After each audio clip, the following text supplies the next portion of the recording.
Confident group ഉടമയുടെ മരണം, CJ റോയിയുടെ മരണം പരമാവധി ആളുകൾ കുൽസിതത്തിലേക്ക് കൊണ്ടുപോകുന്നത് പോലെ എനിക്ക് തോന്നി. അതായത് നാരായണൻ എന്ന് പറയുന്ന ആ ഒരു വ്യക്തിയുടെ ഭാര്യയെ ചേർത്ത് വെച്ചുകൊണ്ടും എന്തൊക്കെയോ കാര്യങ്ങൾ പറഞ്ഞ് നമ്മൾ കേട്ടു. പക്ഷെ ഞാൻ അതിലേക്കൊന്നും പോയില്ല. കാരണം എന്താ വെച്ചിട്ടുണ്ടെങ്കിൽ അതല്ല നമ്മുടെ വിഷയം. ഇവിടെ ഇദ്ദേഹം എന്തുകൊണ്ട് മരണപ്പെട്ടു, ഇദ്ദേഹം എന്തെങ്കിലും ക്രൈം ചെയ്തിട്ടുണ്ടോ, ഇയാൾ ഇത്ര നന്മ ചെയ്തിട്ടും എന്തിനിത് ചെയ്തു എന്നുള്ള കാര്യങ്ങളാണ്. ഒരു ഡയറി കുറിപ്പ് കിട്ടിയെന്ന് പറയുന്നുണ്ടല്ലോ, എന്നാൽ മരണപ്പെട്ട ആ ഒരു മുറിയിൽ നിന്നല്ല ഡയറി കുറിപ്പ് കിട്ടിയത് എന്ന് വ്യക്തമായിട്ട് ഇപ്പൊ പുറത്തേക്ക് വരുന്നു. അതൊന്നും കൂടാതെ ഇതൊരു മരണക്കുറിപ്പായിട്ട് കാണാൻ കഴിയില്ല എന്നുള്ള കാര്യം തന്നെയാണ് ഇപ്പോൾ പുറത്തേക്ക് വരുന്നത് എന്നുള്ളതാണ്. അദ്ദേഹം മുൻകൂട്ടിയിട്ട് പ്ലാൻ ചെയ്തിരുന്നു എന്ന കാര്യം അതിലൂടെ മനസ്സിലാക്കാം. എന്നിരുന്നാൽ പോലും അദ്ദേഹത്തിന്റെ മുറിയിൽ നിന്ന് അപ്പോൾ എഴുതി ഉണ്ടാക്കിയതല്ല, എന്നോ എഴുതി ഉണ്ടാക്കിയ ഒരു കാര്യമാണെന്നാണ് പുറത്തേക്ക് വരുന്നത്. നമുക്ക് എന്തായാലും കുൽസിതത്തിലേക്ക് കടക്കേണ്ട കാര്യമില്ല, അല്ലാതെ തന്നെ ഒരുപാട് കാര്യങ്ങൾ പറയാനുണ്ട് എന്നുള്ളതാണ്. UAE അനധികൃതമായിട്ടുള്ള പണം ഇടപാടാണ് ഇവിടെ ഇദ്ദേഹത്തിനെ കുടുക്കിയത് എന്നാണ് ഇപ്പോൾ കൃത്യമായിട്ട് വരുന്ന വിവരങ്ങൾ എന്നുള്ളതാണ്. UAE നമ്മളിപ്പോൾ ബിസിനസ് നടത്തുന്ന ആളുകളാണെന്നുണ്ടെങ്കിൽ വ്യക്തമായിട്ട് മനസ്സിലാവാൻ കഴിയും. അവിടെ NRI അക്കൗണ്ട് വഴി നമ്മുടെ നാട്ടിലേക്ക് അയക്കുന്ന ഫണ്ടിന്റെ സോഴ്സ് ഇവിടെ ചോദിക്കാറില്ല. അവിടെ നമുക്ക് എത്ര രൂപ വേണമെങ്കിലും ഇങ്ങോട്ട് അയക്കാൻ കഴിയുന്ന ഒരു സാഹചര്യം ഉണ്ടായിരുന്നു. അതായത് നമ്മുടെ കയ്യിൽ കുറച്ച് അധികം പണമുണ്ട്, ബ്ലാക്കോ വൈറ്റോ എന്തോ ആവട്ടെ ഉണ്ടെന്ന് കരുതുക. UAE ബാങ്ക് വഴി നമുക്കത് നാട്ടിലേക്ക് അയക്കാൻ കഴിയും. അതിൽ അവിടെയും ചോദ്യം ഉണ്ടായിരുന്നില്ല, ഇവിടെയും ചോദ്യം ഉണ്ടായിരുന്നില്ല. എന്നാൽ 2018 ആ നിയമത്തിന് ഒരു ഭേദഗതി വരുന്നത്. അങ്ങനെ വരുന്ന ഫണ്ട് അതിന്റെ സോഴ്സ് കാണിക്കണം എന്നുള്ളത്. പിന്നെ കോൺഫിഡന്റ് ഗ്രൂപ്പ് വലിയ കോടീശ്വരന്മാരാണ്. ആ രാജ്യത്ത് തന്നെ ഒരുപാട് ബിൽഡിംഗ് കാര്യങ്ങളൊക്കെ ഉള്ളത് കൊണ്ട് തന്നെ, ബിസിനസ് ഉള്ളത് കൊണ്ട് തന്നെ ആ രാജ്യത്തിനെ പറ്റിക്കാൻ ആൾക്ക് എളുപ്പമായിരുന്നു എന്നുള്ളതാണ്. അദ്ദേഹം ബാങ്കിൽ ഇടാൻ ശ്രമിക്കുന്ന ഈ ഒരു ഫണ്ടിന്റെ സോഴ്സ് ചോദിക്കുമ്പോൾ അത് എന്റെ ഇന്ത്യയിലെ ബിസിനസ്സിലെ ലാഭമാണെന്നാണ് പറഞ്ഞിരുന്നത്. പക്ഷെ അദ്ദേഹം പോലും അറിയാതെ UAE കൃത്യമായി ആ ഡാറ്റ ഇന്ത്യക്ക് കൈമാറിയിരുന്നു എന്നുള്ളതാണ്. 2018 ശേഷം ഇങ്ങനെ നടത്തിയ എല്ലാ ഊളത്തരങ്ങളും അങ്ങ് പൊക്കി എന്ന് പറയേണ്ടി വരും. നമ്മുടെ രാജ്യത്തിന് കിട്ടേണ്ടതായിട്ടുള്ള ടാക്സ് വെട്ടിക്കൽ തന്നെയാണ് ഈ വിഷയത്തിലെ ഏറ്റവും പ്രധാനപ്പെട്ട ഒരു കാര്യം. അതായത് രാജ്യദ്രോഹപരമായിട്ടുള്ള ഒരു കാര്യം നടന്നു എന്നാണ് ഇപ്പോൾ പുറത്തേക്ക് വരുന്നത്. ഞാൻ ആ ഡീറ്റെയിൽസിലേക്ക് കടക്കാം. കുൽസിതം മറ്റുള്ള ആളുകൾ ചർച്ച ചെയ്യട്ടെ. 2018 UAE ഇന്ത്യക്കാരുടെ വ്യവസായ നിക്ഷേപങ്ങൾ സംബന്ധിച്ച ഒരു കരാർ ഇന്ത്യയും UAE ഒപ്പുവെക്കുന്നത്. പൂർണ്ണമായി നിയമപരമല്ലാത്ത സാമ്പത്തിക ഇടപാടുകൾ തടയാനും സാമ്പത്തിക ഇടപാടുകളും അതിലെ വീഴ്ചകളും തടയാനും വിവരങ്ങൾ പരസ്പരം കൈമാറാനുമുള്ള സഹകരണ കരാറാണ് ഒപ്പുവെച്ചിരുന്നത്. കഴിഞ്ഞ വർഷം കരാർ നടത്തിപ്പ് കുറെ കൂടി കാര്യക്ഷമമാക്കുന്നതിനുള്ള നടപടിക്രമങ്ങൾ ഇന്ത്യയും UAE സ്വീകരിക്കുകയും ചെയ്തു. ഇത് റോയ് അടക്കം റിയൽ എസ്റ്റേറ്റ് മേഖലയിലെ പല സംരംഭകരെയും പ്രതിസന്ധിയിലാക്കിയതായി സൂചനയുണ്ടായിരുന്നുവെന്നാണ് പറയപ്പെടുന്നത്. കാരണം റോയ് അടക്കം പല വ്യവസായ പ്രമുഖരും റിയൽ എസ്റ്റേറ്റ് വമ്പന്മാരും UAE മുതൽ മുടക്കിയിരുന്നു. പക്ഷേ 2025 പുതുക്കിയ 10 നമ്പർ ഫെഡറൽ ഡിഗ്രി വഴി കർശനമാക്കിയ UAE ആന്റി മണി ലോണ്ടറിംഗ് നിയമപ്രകാരം നിയമവിധേയമല്ലാത്ത നിക്ഷേപത്തെക്കുറിച്ച് സംശയം തോന്നിയാൽ അതേക്കുറിച്ച് ഇരു രാജ്യങ്ങൾക്കും അന്വേഷണം നടത്താനാകും. റോയുടെ സ്ഥാപനങ്ങളിൽ മാസങ്ങളായി നടക്കുന്ന പരിശോധന ഈ അന്വേഷണത്തിന്റെ ഭാഗമാണോ എന്നും സംശയിക്കേണ്ടി വരും. കാരണം ഇന്ത്യയിലെ ബിസിനസ്സിൽ നിന്നുള്ള ലാഭമാണ് UAE മുതൽ മുടക്കുന്നത് എന്നാണ് UAE അധികൃതർക്ക് റോയ് നൽകിയിട്ടുള്ള വിവരം. എന്നാൽ ഇന്ത്യയിൽ നിന്നുള്ള വ്യക്തിയോ സ്ഥാപനമോ UAE മുതൽ മുടക്കുന്ന പണം നിയമപ്രകാരമുള്ളതല്ല എന്ന് സംശയം തോന്നിയാൽ അതിന്റെ ഉറവിടത്തെക്കുറിച്ച് അന്വേഷിക്കാൻ UAEക്ക് ഇന്ത്യയുടെ സഹകരണം തേടാൻ കരാർ അധികാരം നൽകുന്നുണ്ട്. ഇത് പ്രകാരം റോയുടെ മുതൽ മുടക്കുകളുടെ ഉറവിടം അന്വേഷിക്കാൻ UAE അധികൃതർ ഇന്ത്യയുടെ സഹകരണം തേടിയിരുന്നതായി സംശയങ്ങളുണ്ട്. ഇതിനുശേഷമാണ് റോയുടെ ഇന്ത്യയിലെ പല സ്ഥാപനങ്ങളിലും റെയ്ഡ് നടന്നത് എന്നാണ് വിവരം. കരാർ പ്രകാരം ഇന്ത്യയുടെ ആദായ നികുതി, പോലീസ് തുടങ്ങി എല്ലാ നിയമ സംവിധാനങ്ങളും ഇതിന്റെ അന്വേഷണത്തിനായി ഉപയോഗിക്കാൻ ഇന്ത്യ ബാധ്യസ്ഥരമാണ്. അന്വേഷണത്തിൽ കണ്ടെത്തിയ വിവരങ്ങൾ രഹസ്യമായി തന്നെ മറു രാജ്യത്തിന് കൈമാറുകയും വേണം. ആ രാജ്യത്ത് നടത്തിയ മുതൽ മുടക്കിന്റെ റിക്കവറിക്ക് പോലും ഇതര രാജ്യത്തിന് ഈ കരാർ അധികാരം നൽകുന്നുണ്ട്. ഇത്തരം കാര്യങ്ങളെല്ലാം കണക്കിലെടുക്കുമ്പോൾ റോയുടെ മരണവും ഇന്ത്യ UAE കരാറും തമ്മിൽ എന്തെങ്കിലും ബന്ധമുണ്ടോ എന്ന് സംശയിക്കേണ്ടി വരും. 2006 ക്രിസ്റ്റൽ ഗ്രൂപ്പിനായിട്ട് തല്ലുണ്ടാക്കിയിട്ട് നേരെ കോൺഫിഡന്റ് ഗ്രൂപ്പ് തുടങ്ങുന്നത്. കോൺഫിഡന്റ് ഗ്രൂപ്പ് തുടങ്ങിയ സമയത്താണ് അത്ര ആൾ 6000 രൂപയ്ക്ക് എത്രയോ ഏക്കർ വാങ്ങിയ ഒരു കഥ കേട്ടില്ലേ നിങ്ങൾ? അത് ക്രിസ്റ്റൽ ഗ്രൂപ്പിന്റെ കയ്യിൽ അടിച്ചു മാറ്റിയാണെന്ന കാര്യങ്ങളൊക്കെ ഒരു സൈഡിലൂടെ നടക്കുന്നുണ്ട്. അതെന്തോ ആവട്ടെ, എന്തായാലും മൂലധനം തന്റെ കയ്യിൽ ഉണ്ടായിരുന്നില്ല. എന്നാൽ അദ്ദേഹത്തിന്റെ കയ്യിൽ എത്ര ലക്ഷം രൂപ ഉണ്ടായിരുന്നു എന്ന് ആർക്കും അറിയില്ല. എന്നാൽ 2007 അദ്ദേഹം 1 കോടി രൂപയുടെ ഒരു flat idea star singer first winner ആയിട്ടുള്ള മനുഷ്യന് കൊടുത്തിട്ടുണ്ടായിരുന്നു. നജീബ് ആയിരുന്നു അന്ന് ജയിച്ചത്. അന്ന് അതുമായി ബന്ധപ്പെട്ടുള്ള ചർച്ചകൾ നടന്നിട്ടുണ്ടായിരുന്നു. അതായത് 8 ലക്ഷമോ 10 ലക്ഷമോ അതിനിടയിൽ എത്രയോ രൂപ അദ്ദേഹത്തിന് ആ ഒരു സമ്മാന വസ്തുവിന് ടാക്സ് അടക്കേണ്ടി വന്നതുമായിട്ടുള്ള ബന്ധപ്പെട്ടുള്ള കാര്യങ്ങൾ, പിന്നെ ആ ഒരു ബിൽഡിംഗ് പണി കഴിച്ച് കിട്ടാനുള്ള കാലതാമസം, അങ്ങനെ കുറെ പ്രശ്നങ്ങളൊക്കെ അന്ന് നടന്നിട്ടുണ്ടായിരുന്നു. പക്ഷേ അങ്ങനെ കിട്ടുന്ന ബിൽഡിങ്ങുകൾ അതിന്റെ പിന്നിൽ ഒരുപാട് നൂലുമാലകൾ ഉണ്ട് എന്ന് പിന്നീട് ജയിച്ച മറ്റൊരു വ്യക്തിയും പറഞ്ഞിട്ടുണ്ടായിരുന്നു അല്ലെ. എന്നാൽ അതല്ല നമ്മുടെ ചർച്ച. കോൺഫിഡന്റ് ഗ്രൂപ്പിന്റെ ആസ്തി അല്ലെങ്കിൽ അയാളുടെ കയ്യിൽ അത്രത്തോളം പണം ഉണ്ടായിരുന്നോ ഇല്ലയോ എന്നുള്ള ഒരു കാര്യമാണ്. അല്ലെങ്കിൽ ആ ഫണ്ട് എവിടെ നിന്ന് വന്നു എന്നുള്ളത് വലിയൊരു ചോദ്യമാണെന്നുള്ളതാണ്. വീടും സ്വർണ്ണമൊക്കെ വിറ്റിട്ടും ഞാൻ ബിസിനസ് നടത്തേണ്ട അവസ്ഥ വന്നിട്ടുണ്ടായിരുന്നു എന്ന് പറയുന്ന അതേ വ്യക്തി തന്നെയാണ് ആ ഒരു സമയത്ത് ഇത്തരം റിയാലിറ്റി ഷോകൾക്ക് വേണ്ടിയിട്ട് സമ്പത്ത് ഒഴുക്കുന്നത്. അതേപോലെ ബിഗ് ബോസ് റണ്ണറപ്പ് ആയിട്ടുണ്ടായിരുന്ന അനീഷ് ഏട്ടന് 10 ലക്ഷം രൂപ കൊടുത്ത കഥകൾ നിങ്ങൾ കേൾക്കുന്നുണ്ടല്ലോ അല്ലെ. ഇപ്പോ അത്തരം സമ്മാന തുകകൾ കൊടുത്തല്ലോ, അതുമായി ബന്ധപ്പെട്ടുകൊണ്ടുള്ള ഒരു അന്വേഷണവും നടന്നുകൊണ്ടിരിക്കുന്നു പറയുന്നത്. അദ്ദേഹം കൊടുത്ത എല്ലാ റിയാലിറ്റി ഷോയും അന്വേഷണ വിധേയമാക്കിയിട്ടുണ്ട്. അദ്ദേഹത്തിന്റെ സുഹൃത്ത് ബന്ധങ്ങളിലുള്ള സിനിമാ നടന്മാരെ കുറിച്ച് പോലും ഒരു അന്വേഷണം നടക്കുന്നുണ്ട്. മോഹൻലാലുമായിട്ട് ഇദ്ദേഹം വലിയ ബന്ധമായിരുന്നു എന്ന് മോഹൻലാൽ തന്നെ ഒരു ഫേസ്ബുക്ക് കുറിപ്പ് വെച്ചിട്ടുണ്ട്. അതേപോലെ തന്നെ കോൺഫിഡന്റ് ഗ്രൂപ്പിന്റെ ബ്രാൻഡ് അംബാസിഡറുമായിരുന്നു മോഹൻലാൽ.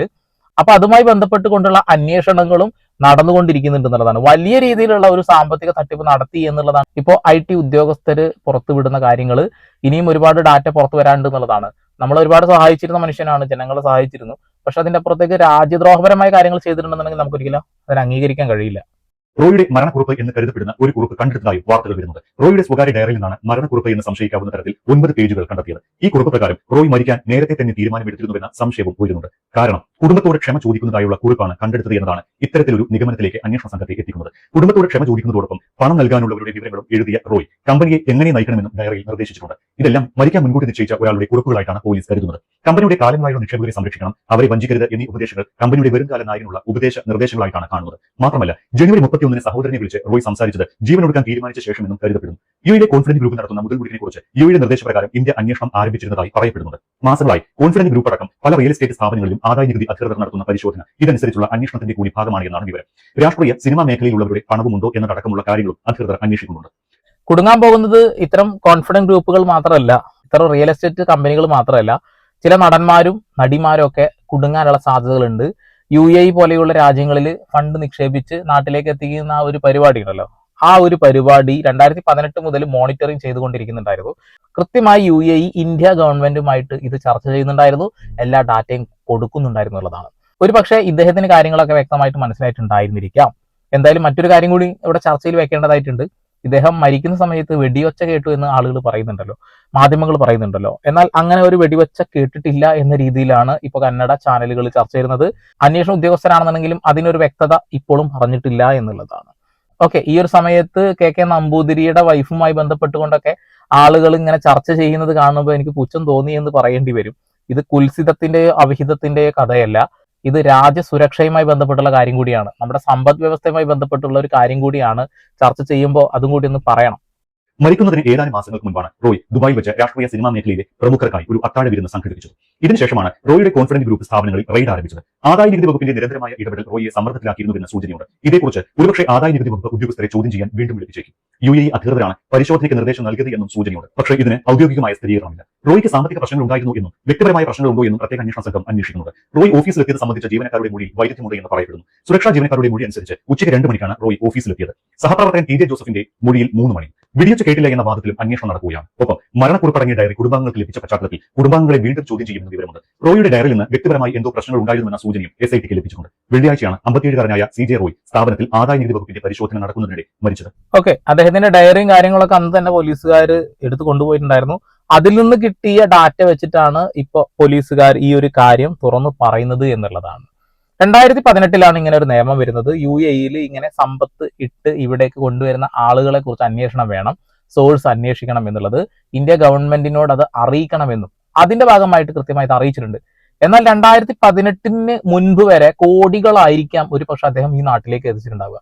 ഏകദേശം 1000 കോടി രൂപയുടെ അടുത്ത് IT ഉദ്യോഗസ്ഥർ പിഴ ഇട്ടു എന്നുള്ള ഒരു കാര്യം കൂടെ പുറത്തേക്ക് വരുന്നുണ്ട്. പിന്നെ മറ്റൊരു കാര്യം വെച്ചിട്ടുണ്ടെങ്കിൽ UAE ഗവൺമെന്റിന് ഈ CJ റോയുമായിട്ട് ഇങ്ങനെ ഒരു ബന്ധമുണ്ടാവാൻ മറ്റൊരു കാര്യം കൂടി ഉണ്ട്. അദ്ദേഹം ആ രാജ്യത്ത് ഒരുപാട് ഇൻവെസ്റ്റ് ചെയ്തിട്ടുണ്ട്, ഒരുപാട് വലിയ വലിയ മാളികകൾ, ബിൽഡിങ്ങുകൾ കെട്ടിപ്പടുത്തിട്ടുണ്ട്. അതുകൊണ്ടൊക്കെ തന്നെ അദ്ദേഹത്തിനോട് അത്രമാത്രം ആ രാജ്യത്തിന് ഒരു സ്നേഹം ഉണ്ടായിരുന്ന കാര്യം തർക്കമൊന്നുമില്ല. പക്ഷെ രാജ്യങ്ങൾ തമ്മിലുള്ള ആ ഒരു ബന്ധത്തിൽ ഈ ഒരു ബിസിനസ്മാനെ സംരക്ഷിക്കേണ്ടതായിട്ട് ഒന്നും ഈ സർക്കാരിനോ ആ സർക്കാരിനോ ഇല്ല എന്ന് അവർക്ക് തന്നെ അറിയാം. UAEയിൽ നിൽക്കുന്ന സമയത്ത് തന്നെയാണ് CJ Roy west Indies cricket ടീമിന്റെ സ്പോൺസർമാരിൽ ഒരാളായി മാറിയത്. ആ സമയത്തൊക്കെ അദ്ദേഹത്തിന്റെ ബിസിനസ് വലിയ രീതിയിൽ വളർന്നിരുന്നു എന്നുള്ളതാണ്. ഇനിയിപ്പോൾ മോഹൻലാലുമായി ബന്ധപ്പെട്ടുള്ള കാര്യം പറയുകയാണെന്നുണ്ടെങ്കിൽ Casanova 2012, ladies and gentleman, Marakkar, അറബിക്കടലിലെ സിംഹം, ഇങ്ങനെ ഈ 3 സിനിമകളും ലാലേട്ടനെ വെച്ചിട്ട് അദ്ദേഹം നിർമ്മിച്ചിട്ടുണ്ട്. അതുപോലെ തന്നെ മോഹൻലാലിനെ മുൻനിർത്തിക്കൊണ്ടായിരുന്നു ഒരുപാട് പരസ്യങ്ങൾ ചെയ്തിരുന്നത് എന്നുള്ളതാണ്. പിന്നെ അന്നത്തെ ആ ഒരു ചായ മീറ്റിൽ ആരൊക്കെയാണ് പങ്കെടുത്ത് വെച്ചാൽ അവർക്കെതിരെയൊക്കെ കൃത്യമായ അന്വേഷണം ഇപ്പോൾ നടക്കുമെന്ന കാര്യത്തിൽ തർക്കമൊന്നും വേണ്ട. അദ്ദേഹത്തിന്റെ മരണത്തിൽ ഇന്നും ദുരൂഹത തന്നെയാണ് എന്നുള്ളതാണ്. ഡയറിയിൽ എഴുതിയത് മരണക്കുറിപ്പായിട്ട് പരിഗണിക്കാൻ കഴിയുമോ എന്ന് ഇപ്പോഴും അന്വേഷണ സംഘം കൺഫ്യൂഷനാണ്. അതേപോലെ തന്നെ ആ ഒരു ഗണ്ണിൽ നിന്നും ശബ്ദമുണ്ടായില്ല എന്നൊരു കാര്യം പറയുന്നതും ഇപ്പോൾ ചർച്ച ചെയ്യാവുന്നതാണ്. സെക്യൂരിറ്റി ജീവനക്കാർ പറയുന്ന കാര്യങ്ങൾ അനുസരിച്ച് നോക്കുകയാണെന്നുണ്ടെങ്കിൽ അദ്ദേഹം അകത്തെ കാര്യം കയറ്റരുത് എന്ന് പറഞ്ഞുകൊണ്ട് അകത്ത് കയറി 20 മിനിറ്റോളം കഴിഞ്ഞ് വരാത്തത് കൊണ്ട് വാതിൽ ചവിട്ടിപ്പൊളിച്ച് അകത്ത് കയറിയപ്പോൾ ഇങ്ങനെ ഒരു സീന് കണ്ടത് എന്നാണ് പറയുന്നത്. ഓക്കെ, തെറ്റ് ചെയ്തിട്ടുണ്ടെന്നുണ്ടെങ്കിൽ തീർച്ചയായിട്ടും ശിക്ഷിക്കപ്പെടും, ഉറപ്പാണ്. ഉപ്പ് തിന്നവൻ വെള്ളം കുടിക്കും എന്ന കാര്യത്തിൽ തർക്കമൊന്നും വേണ്ട. ആരെ പറ്റിച്ചുണ്ടാക്കിയതാണെന്നുണ്ടെങ്കിലും അത് ഈ ഭൂമിയിൽ തന്നെ കൈ നഷ്ടപ്പെടുന്ന കാര്യത്തിലും സംശയമൊന്നുമില്ല. അദ്ദേഹം ഒരുപാട് നന്മകൾ ചെയ്തു എന്ന് കരുതിക്കൊണ്ട് തിന്മകൾ ചെയ്യുന്നതിനെ കണ്ടില്ല എന്ന് നടിക്കാൻ നമ്മൾ കൊണ്ട് കഴിയില്ല. ഒരുപാട് ആളുകളെ സഹായിച്ച മനുഷ്യരാണ്. ഞാൻ എല്ലാ വീഡിയോയിലും പറയുന്ന ഒരു കാര്യം തന്നെയാണ്, നമ്മളിൽ എന്തെങ്കിലും ഒരു സമ്പത്ത് കൂടുതലായി വരുന്നുണ്ടെന്നുണ്ടെങ്കിൽ അത് ആളുകളെ സഹായിക്കാൻ ഉപയോഗിക്കുന്നത് വലിയൊരു കാര്യമാണ്, ദൈവികമായിട്ടുള്ള ഒരു കാര്യമാണ്. അതേപോലെ തന്നെ ഇന്ത്യയുടെ സമ്പദ് വ്യവസ്ഥയെ ബാധിക്കുന്ന രീതിയിൽ വലിയ തെറ്റുകൾ ചെയ്യുമ്പോൾ ഇവിടെ എത്ര നന്മ ചെയ്തിട്ടും കാര്യമില്ല എന്ന് എനിക്ക് തോന്നിപ്പോകുന്നു. നമ്മൾ റോബിൻഹുഡ് സിനിമകളൊക്കെ കണ്ടിട്ടില്ലേ? വലിയ പണക്കാരെ കയ്യിൽ നിന്ന് അപഹരിച്ചിട്ട് സാധാരണക്കാർക്ക് കൊടുക്കുന്നത്. സിനിമകളിൽ അത് ഭയങ്കര രസമാണ്, പക്ഷെ റിയാലിറ്റി നോക്കുകയാണെന്നുണ്ടെങ്കിൽ ഒരു ജനാധിപത്യ രാജ്യമാണ്. ആ രാജ്യത്ത് ഒരുപാട് നിയമങ്ങളുണ്ട്. ആ നിയമത്തിന് വിരുദ്ധമായിട്ടുള്ള കാര്യങ്ങളാണത് എങ്കിൽ തീർച്ചയായിട്ടും ശിക്ഷകൾ അനുഭവിക്കുക തന്നെ വേണം എന്നുള്ളതാണ്. ക്രിസ്റ്റൽ ഗ്രൂപ്പിനെ തേച്ചൊട്ടിച്ചുകൊണ്ടാണ് ആള് ഈ ഒരു സമ്പത്ത് ഉണ്ടാക്കിയത് എന്നുള്ള കാര്യം ഈ മലയാളികൾക്ക് അറിയുന്നതിന് മുന്നേ തന്നെ കർണാടകയിൽ അറിയാം. കർണാടകയിലുള്ള ആളുകൾ അത് എന്നോ ചർച്ച ചെയ്ത് വിട്ട് കളഞ്ഞ കാര്യമാണ്. ഇന്ന് ഈ ഒരു മരണം സംഭവിച്ചതിന് ശേഷം ഒരുപാട് കാര്യങ്ങൾ പുറത്തേക്ക് വരുന്നു എന്നുള്ളതാണ്. അദ്ദേഹം ജീവിച്ചിരിക്കുന്ന സമയത്ത് ഈ കുൽസിതങ്ങളെ കുറിച്ച് സംസാരിക്കാൻ ആർക്കും ധൈര്യമില്ലായിരുന്നു. മരിച്ച് മണ്ണടിഞ്ഞപ്പോ കുറെ ആളുകൾ അതുമായിട്ട് രംഗത്ത് വന്നിട്ടുണ്ട് എന്നുള്ളതാണ്. ഓക്കെ, മറ്റൊരാളുടെ വൈഫിനെ തട്ടിയെടുക്കുക എന്നുള്ള കാര്യത്തിനോടൊന്നും ഞാൻ യോജിപ്പില്ല. പക്ഷെ അത് സത്യമാണ് എന്ന് തെളിവിന്റെ അടിസ്ഥാനത്തിൽ പറയണം, അത്രേ ഉള്ളൂ. വീണ്ടും പുതിയ വാർത്താവിശേഷങ്ങളുമായി സന്ദീപ് പാൾ സൈനിങ് ഓഫ്.